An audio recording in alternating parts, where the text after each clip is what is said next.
The pain in my stomach was unbearable, but what hurt even more was seeing my parents hand over a car key to my sister while I sat there with a hospital estimate in my lap.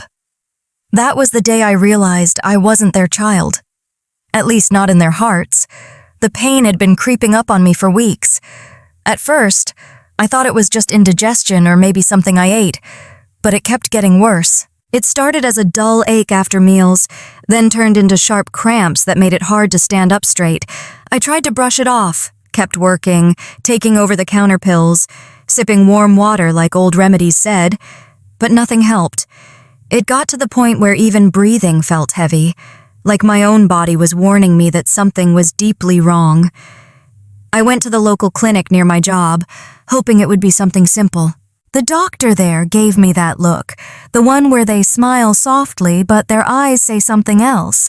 She ran a few basic tests and referred me to a specialist. When I finally got in to see the general practitioner, he didn't mince words. "You might need surgery," he said plainly, tapping his pen on my chart. "If this is what I think it is, it's not going away on its own." I sat there, heart pounding in my chest. Surgery? That word sounded expensive. I didn't even have proper insurance. I worked part-time at a small shop, barely making ends meet, and the idea of asking for help, especially from my parents, filled me with dread. You see, I've always known I wasn't the favorite. My younger sister, Amanda, could do no wrong straight A's, perfect hair, perfect smile, the kind of daughter my mom bragged about at church and posted all over Facebook. Me. I was just there. I didn't get into the fancy college. I didn't date the right guys. I didn't shine the way Amanda did. And every time I asked for something growing up, it came with a long sigh, a lecture, or a guilt trip. But this was different. This wasn't about a new dress or school money. This was my health, my body, my life. I knew I had to speak up, no matter how uncomfortable it made me. So, one night, I waited until dinner was over, until the dishes were stacked in the sink and the TV was humming in the background. My hands were sweating, and my voice shook when I finally said, "Can I talk to you both for a minute? It's important." They looked at me like I had interrupted something important, even though all they were doing was finishing off a bowl of popcorn and watching a rerun. My dad muted the TV with a sigh, and Mom crossed her arms like she already knew she wouldn't like what I was about to say. I tried to ignore the tightness in my chest and just focus on getting the words out. "I went to the doctor today," I began. "They think I might need surgery. It's something serious." There was a pause. Not concern, not panic, just silence. Mom finally tilted her head like I had told her I had a sore throat. "Isn't it just that stomach thing again? You always complain about your stomach. It'll pass." "No," I said, trying not to sound frustrated. "They ran some tests.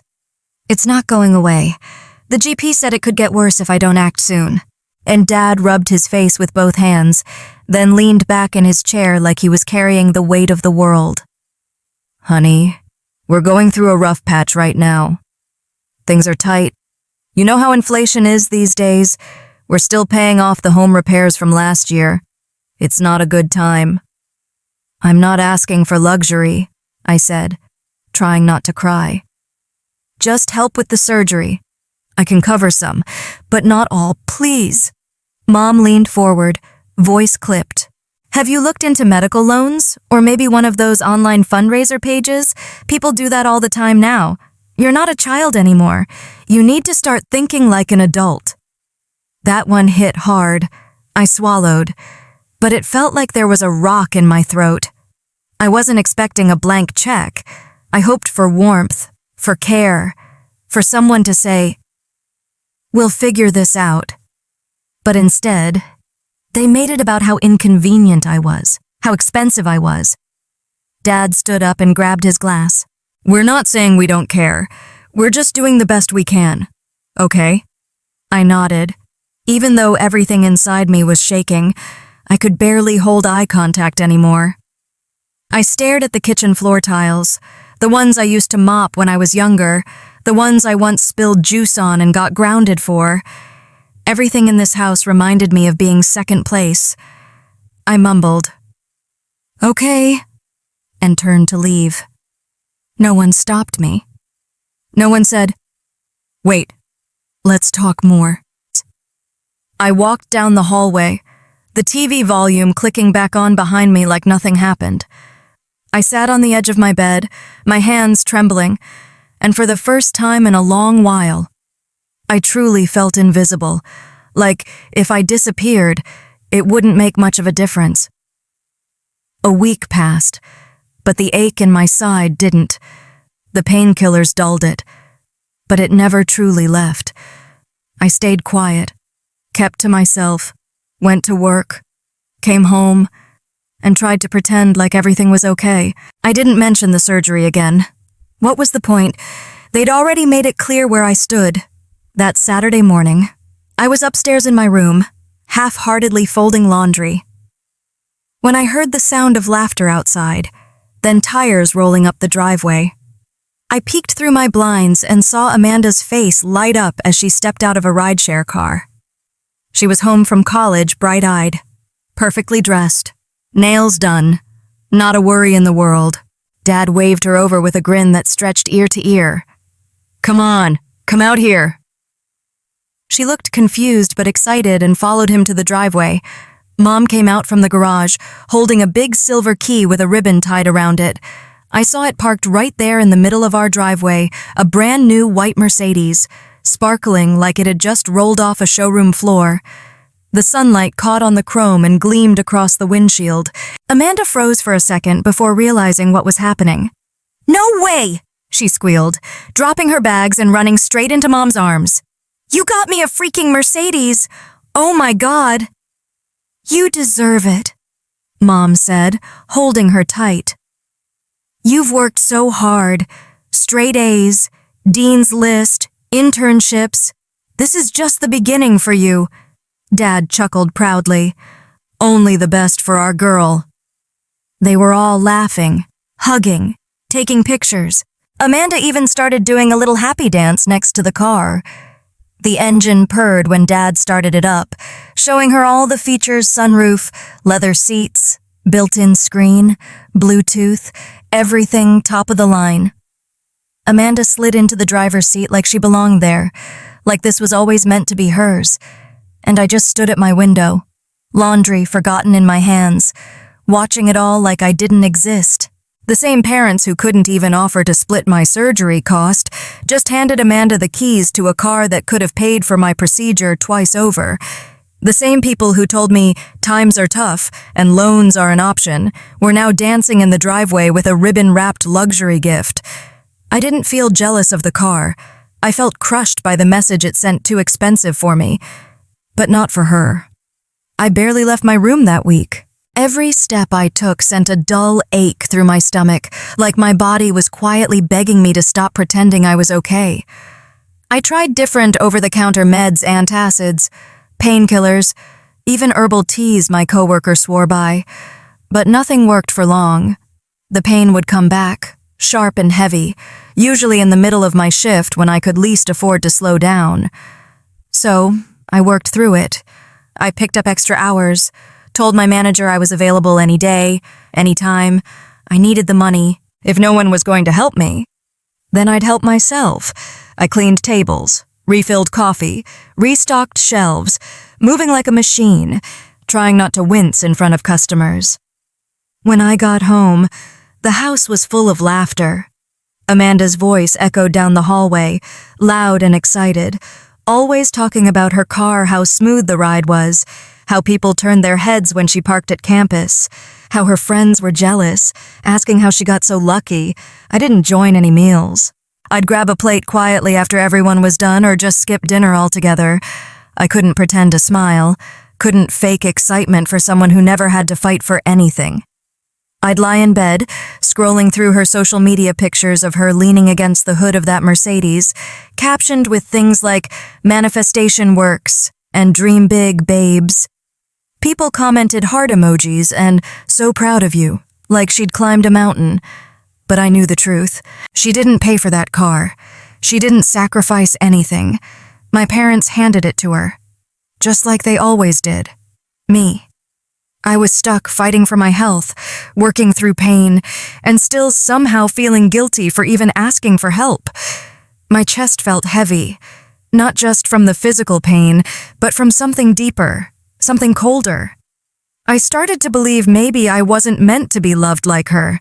Maybe I wasn't shiny enough, loud enough, worth enough. Because in this house, the quiet child, the responsible one, the one who didn't ask for much, just became invisible. They didn't see me, not when I was hurting, not when I was trying, not even when I was breaking. It was Thursday afternoon, and I had just come home from a double shift. I was exhausted, barely able to stand. The pain had gotten worse, deeper, sharper. I went straight to the kitchen for a glass of water, hoping it would settle the burning in my side. That's when I heard the front door open. "Hello?" A familiar voice called out. "Anybody home?" It was Grandpa. I froze for a second. We hadn't seen him in weeks. He wasn't the type to just drop by. He usually called ahead or visited on birthdays. But there he was, standing in the doorway with his brown coat, old walking stick, and those sharp eyes that always seemed to know everything without asking much. I forced a smile. "Hey, Grandpa, Mom and Dad aren't home."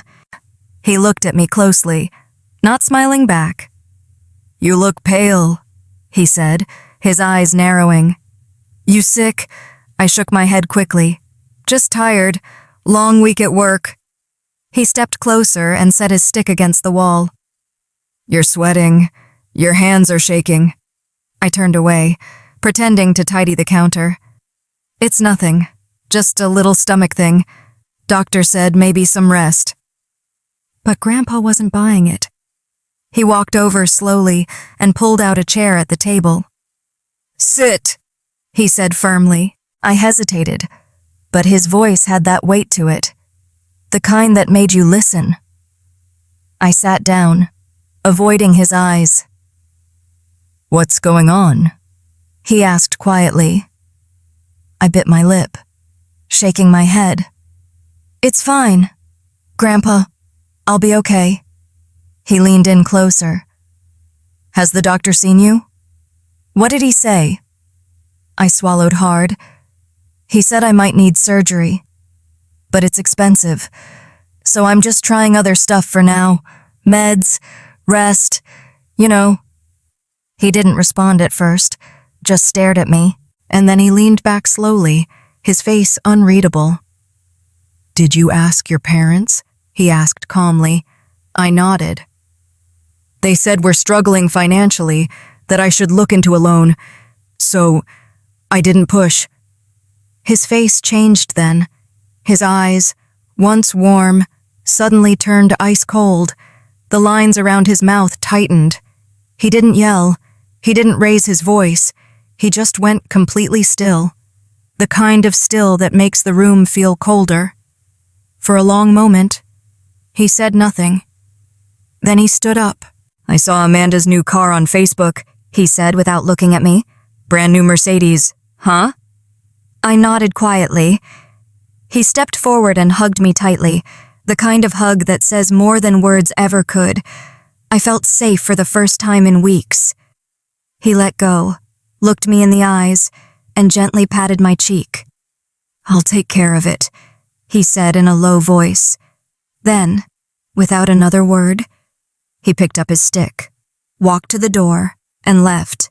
Sunday dinner was a tradition in our family, something that felt like it had always been part of the rhythm of our lives, every Sunday, without fail.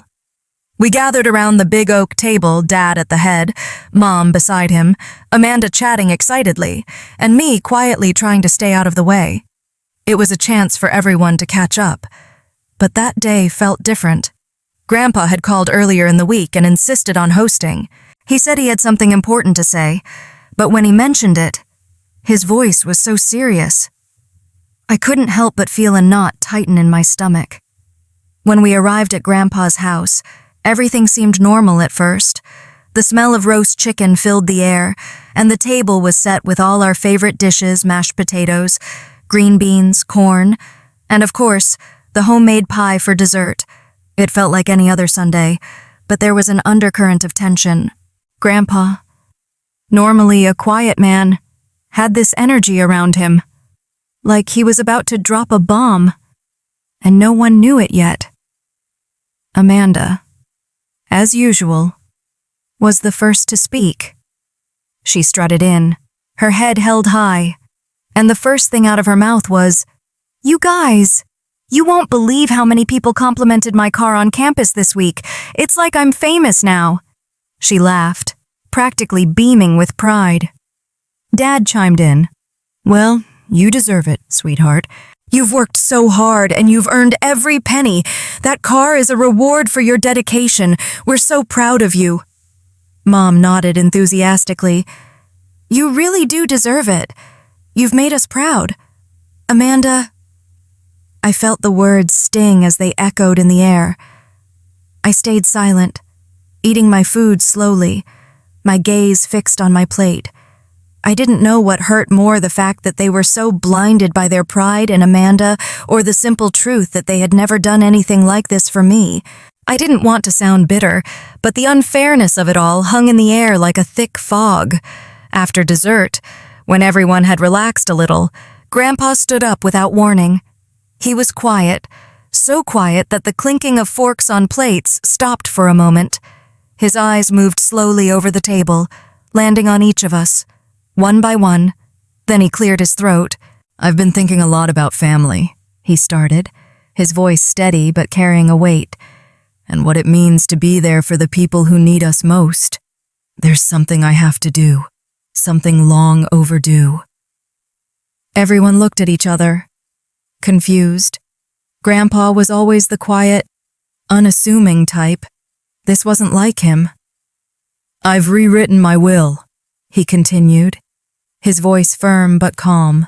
"I've decided that every single dollar I own, everything I've worked for in my life, will go to the one person in this family who was left behind when she needed her parents most. The one person who had to struggle through pain, fear, and loneliness while others were given everything they ever wanted. The one person who always did the right thing and still found herself ignored." My heart raced. I felt a lump form in my throat. Grandpa was looking right at me now. I could hardly believe what I was hearing. Mom and Dad exchanged nervous glances, their faces pale.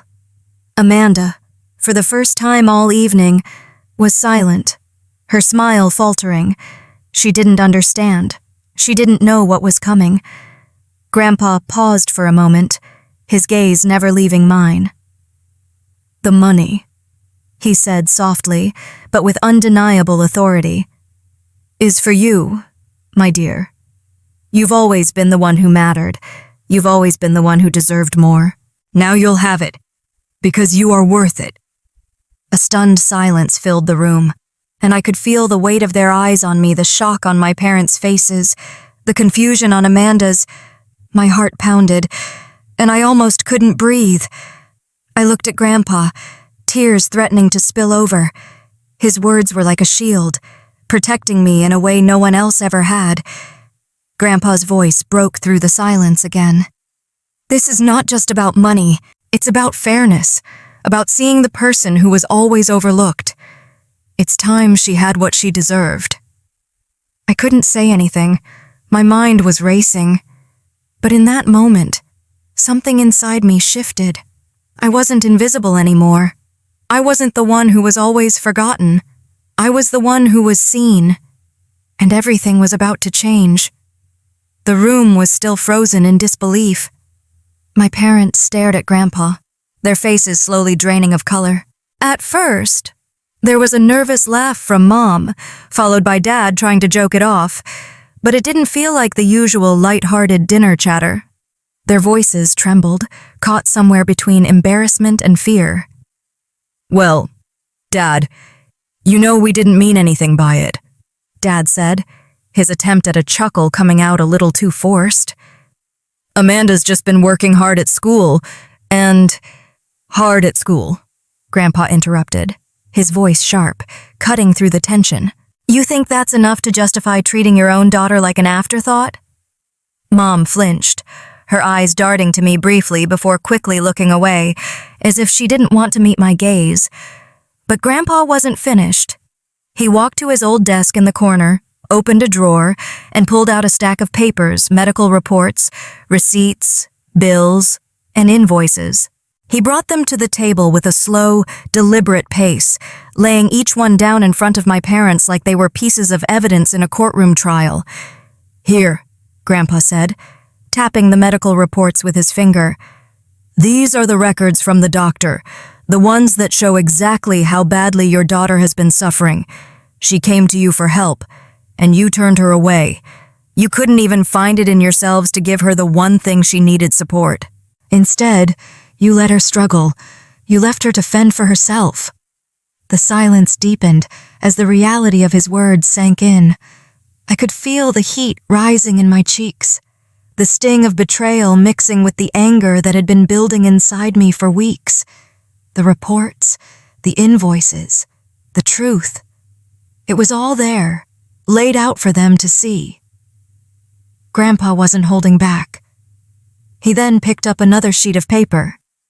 "And here," he said, pointing to the invoice for the Mercedes. "This is the car you bought for Amanda, right? The one that cost more than most people make in a year. I'm sure she didn't ask for it, though, right?" Sister looked like she was about to speak, her lips trembling. "I didn't ask for the car," she blurted out, a defensive tone in her voice. She looked at me, then at Grandpa, clearly flustered. It was a surprise.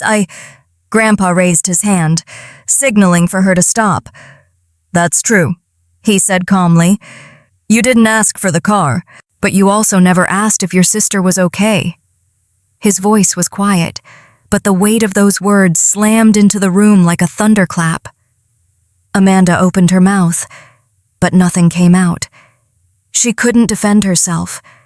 She hadn't thought about me, hadn't once stopped to consider that while she was getting the car of her dreams. I was being ignored, left in pain, struggling with a body that seemed to betray me and a family that barely noticed.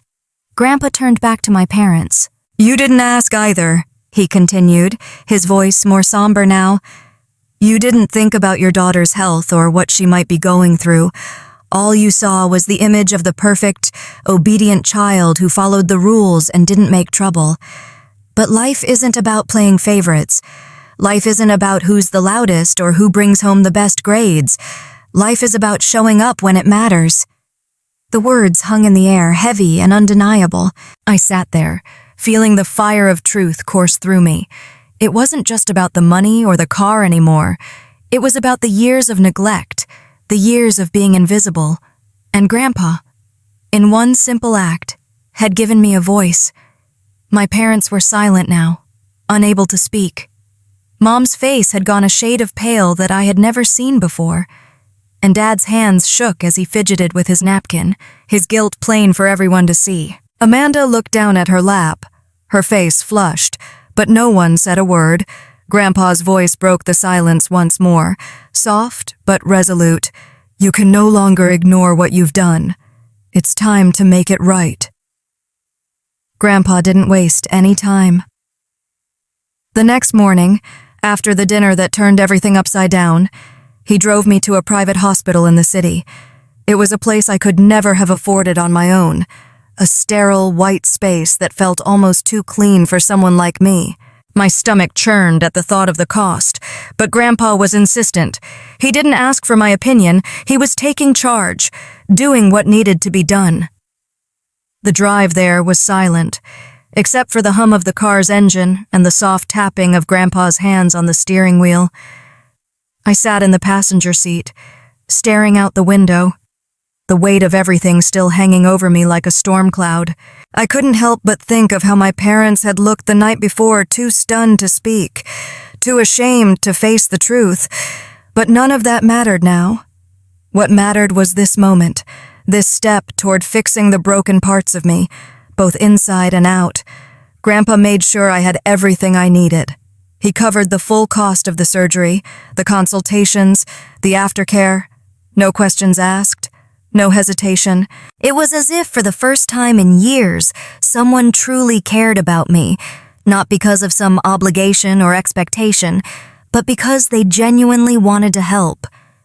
The surgery was complicated, and the recovery was slow.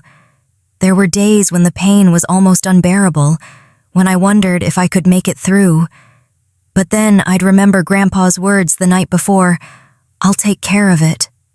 And he did.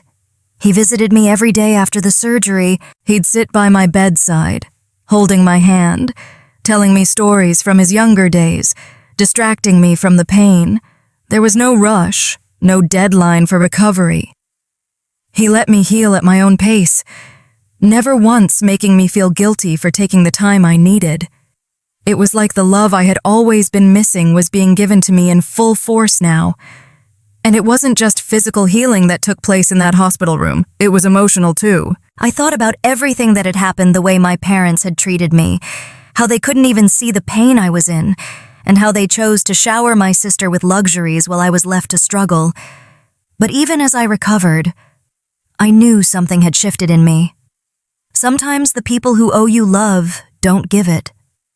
My parents owed me everything: a lifetime of love, a childhood full of care, a chance to not feel invisible, but they hadn't given it. Yet here was Grandpa, a man who didn't owe me anything, stepping in when I needed it the most. It made me realize that love doesn't come with a price tag. It doesn't require grand gestures or the newest cars. It's about showing up when it matters, about being there for someone when they're at their lowest. Grandpa had done that for me. And even though the surgery was over, even though the physical wounds had started to heal, I knew that this bond, this love we shared now, was going to last far longer than any scar on my body. Weeks later, after I was finally strong enough to return home, things with my family were awkward, to say the least. My sister, Amanda, tried to reach out, offering some half-hearted apology for the way things had gone down. She even said she felt bad about the car. But there was no sincerity in her words. I could see it in her eyes. She hadn't learned anything. She was still the same person, the same self-centered girl who had taken what was given to her without a second thought. She wasn't ready to see things from my perspective. My parents weren't much better. They acted like nothing had happened, as if Grandpa's intervention was a one-time deal. They sent a few text messages, maybe called once, but their efforts felt empty. The damage was done. I had been invisible to them for too long, and now that they were trying to make amends, it felt too late. They had missed their chance to show me that I mattered. But through it all, Grandpa stayed by my side, and that was enough. Our bond had grown stronger than ever before. We didn't need to speak every day or make grand gestures. The quiet moments, the understanding, the care he had shown me were all that mattered now. He had proven that when someone truly cares about you, they don't need to be told how to love you. They just do it, even when you least expect it. As I sat with Grandpa one afternoon, looking out over the garden in the backyard, I realized something. Sometimes the people you hope will show up for you don't, but when the right people do, when they step in without hesitation, that's when true healing happens. And for me, that healing had come from a place I never expected. Grandpa, the one who loved me not because of my past, but because of who I was right then, in that moment.